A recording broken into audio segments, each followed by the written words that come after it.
Because girls are not worth the investment. Girls can fucking suck it. And you know what? Kinda wish they did it more often. What's up? What up, nigga? No! What's up? What up, nigga? Chat, I'm just kidding, guys. I'm just saying shit, chat. Relax. Wait, he said what? No! What's up? What up, nigga? No!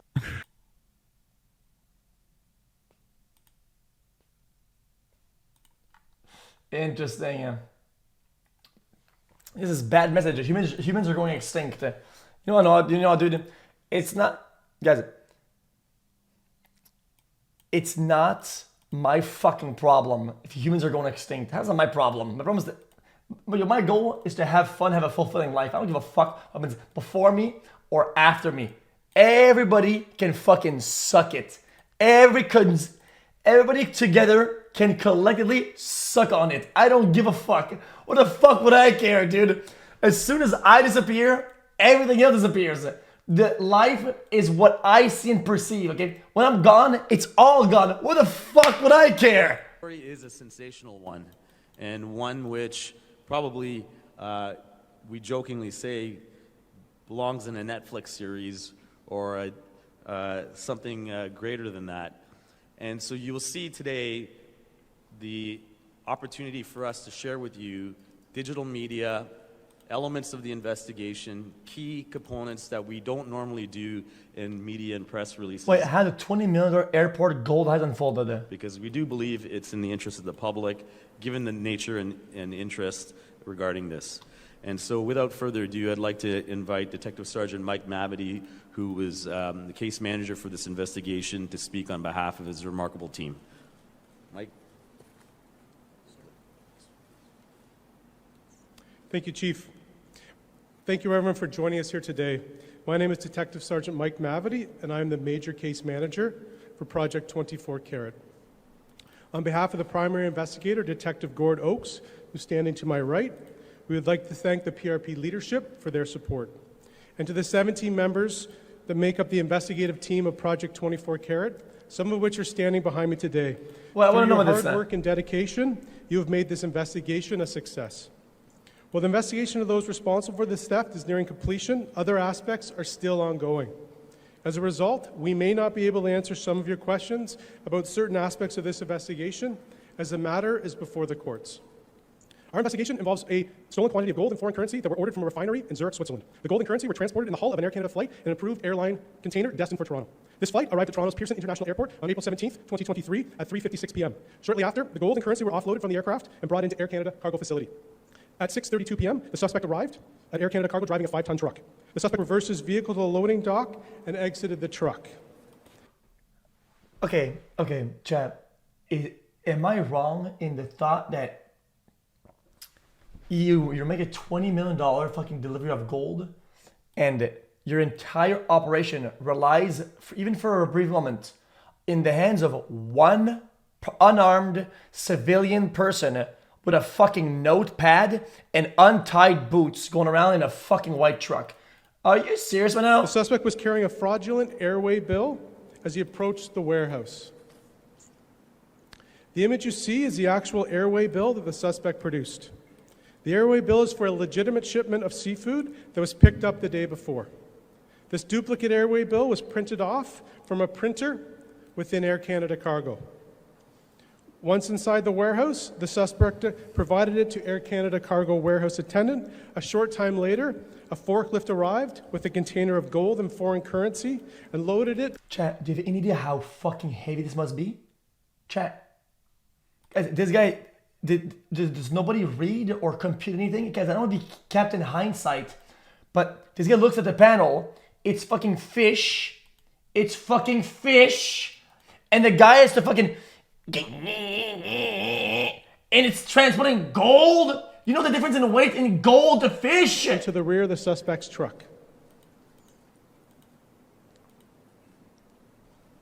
The suspect then drives away.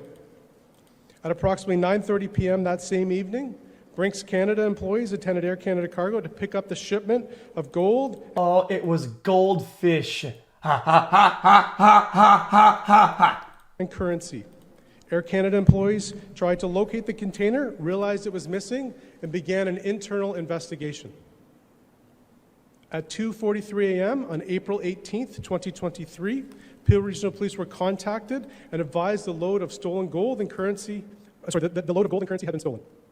In total, 6,600 gold bars, ranging in size and weighing a total of 400.19 kilograms, were stolen. Each gold bar is 99.9% pure and contained individualized serial numbers. The gold was valued at approximately $20 million Canadian based on current market value. The stolen banknotes are in foreign currency in various denominations, amounting to a value of roughly 2.5 million Canadian dollars. Investigators from Project 24 Carat conducted a video canvass going door to door and business to business, reviewing video evidence from surveillance cameras beginning at Air Canada Cargo. Working with community business owners in Peel and Halton region, investigators reviewed their video surveillance and believe that Imagine if they care that much about civilian goods and things that happen to people. They don't give a fuck. See, this is one of the things that, like, I get to doing this whole song and dance, right? When it's their money, their values, their shit. They're going door to local businesses and showing them footage of the shit. Dude, when it's like a civilian who got fucking clapped, they don't give a fuck, dude. It's like, hey, next time secure your goods, sir. Hey, it is what it is, brother. Fuck truck you, took dude. the following route after leaving Air Canada Cargo. Westbound on Britannia Road East. Southbound on Dixie Road. Westbound on Highway 401. We continued to follow the truck and checked each exit that Highway 401 intersects Oh my God. Air Mills Parkway, Winston Churchill, Trafalgar Road. The truck does not exit at any of these roadways. This continues into Halton region as the truck passes James Snow Parkway. And we observe the truck exit at Bronte Road and go northbound on Bronte Road. Chat, guys, I feel like if you study this and how they perceive it, all this, you can have better idea on how, like, at that point, like, just have a bunch of people with different cars and, like, unload and just start sharing the load, no? We continue to follow the truck northbound on Bronte Road. Eventually, as the truck travels north of Milton, it becomes more rural and we lose sight of the truck. This video canvass lasted 4 weeks, with investigators checking over 225 separate businesses and residences in Peel and surrounding areas for video surveillance and then reviewing the surveillance to see if the truck happened to pass. Over the last year, Project 24 Carat investigators have executed approximately 37 search warrants, 70 production orders, and interviewed over 50 individuals. During search warrants, investigators seized the following items: $430,000 in Canadian currency. We believe this money is some of the profits the suspects made when they sold the gold. Wait. 6 cruelly made gold bracelets that resemble bangles, however they lack various principles. Wait, I'm confused. They seized this from random people that got scammed with the gold and shit like that? Guys, I don't think this is the money that the guy got, right? Cruelly made gold bracelets that resemble bangles, however they lack various principles typically associated with fine jewelry. These items were sent off for expert examination 6 gold bracelets valued over and are considered to be pure gold. The total value of these 6 gold bracelets That's not even a bracelet. You don't even put this shit. I didn't even put this shit on it. is over $89,000. This is fucking brain dead. Smelting pots, casts, and molds. These are commonly used in the industry to change the composition of gold. We believe the items you see here today were used to change the composition of the stolen gold. Guys, it's DIY dog shit. Guys, you have to slip it in and make it slip out. Guys, most bracelets, like they snap off with like fucking like little engineered stuff or whatever, right? Look at this shit, dude. I'm just confused. What is this? Who buys this? Like, dude. Gold. The total value of these 6 gold bracelets is over $89,000. Smelting pots, casts, and molds. These are commonly used in the industry to change the composition of gold. We believe the items you see here today were used to change the composition of the stolen gold bars to different forms, like the bracelets you just saw. 2 debt lists, one for $9.943 million and the other for $10.023 million. A common term in drug trafficking investigations, we believe these lists actually show. A common term in drug trafficking investigations, we believe these lists actually show where the money was distributed when the gold was sold by the suspects. These lists were found at 2 separate locations, and you'll notice we've blurred out the names. However, they are consistent on each list. We are working hard to identify each of these individuals. Some other items on the list, they have allocated money for trips, supplies, and personal items. The suspect used a 5-ton truck to steal the gold and currency from Air Canada Cargo. As the chief mentioned, that truck is behind me today. Investigators have identified and charged or issued warrants for 9 individuals with over 19 charges. Okay. Parmpal Sidhu, a 54-year-old man from Brampton and an Air Canada employee. Amit Jalota, a 40-year-old man from Oakville. Wait.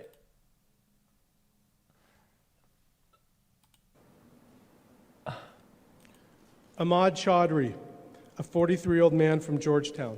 Accessory after the fact of indictable offense. So the other offense are in reference to stolen goods over $5,000. They're not going to get shit for this. Ali Raza, a 37-year-old man from Toronto who also happens to be a jewelry store owner. Dude, they're not going to get shit for any of this. What am I watching? Prasath Parmalingam, a 35-year-old Accessory after the fact of indictable offense, firearms trafficking, aiding and abetting conspiracy, U.S. indictment charges. man from Brampton. These individuals have been released on conditions and will appear at the Ontario Court of Justice in Brampton at a later date. Dude. Canada-wide warrants have been issued for the following individuals.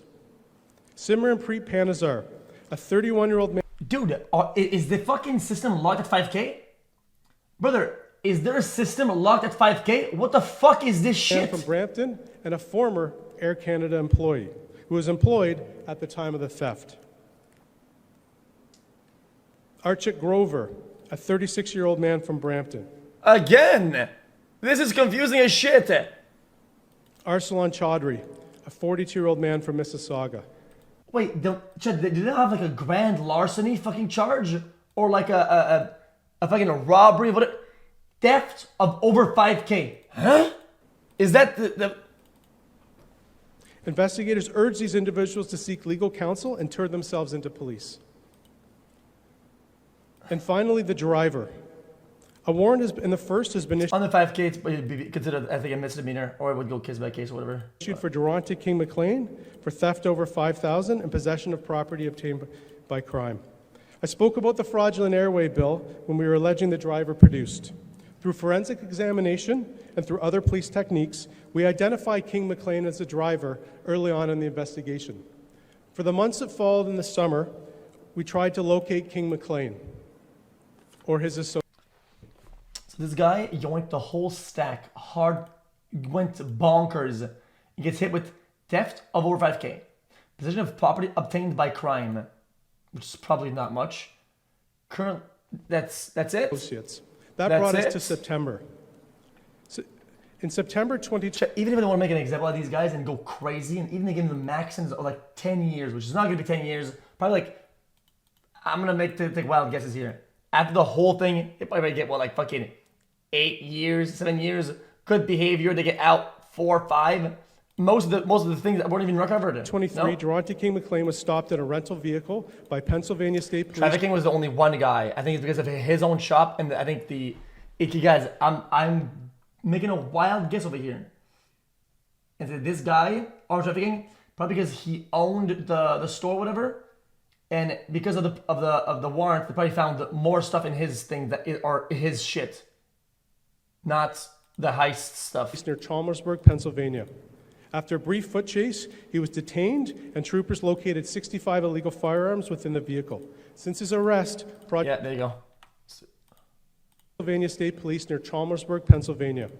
After a brief foot chase, he was detained, and troopers located 65 illegal firearms within the vehicle. This Since is his over. arrest, This is GG. Project 24 Carat investigators have been liaising with our friends with the ATF. We are alleging that some individuals who participate in this gold theft are also involved in aspects of this firearms trafficking. Oh, wait, in Pennsylvania too? Oh no. Oh fuck no. And then man, this guy is like an 07. I mean, that one guy is fucking 07, let's be honest.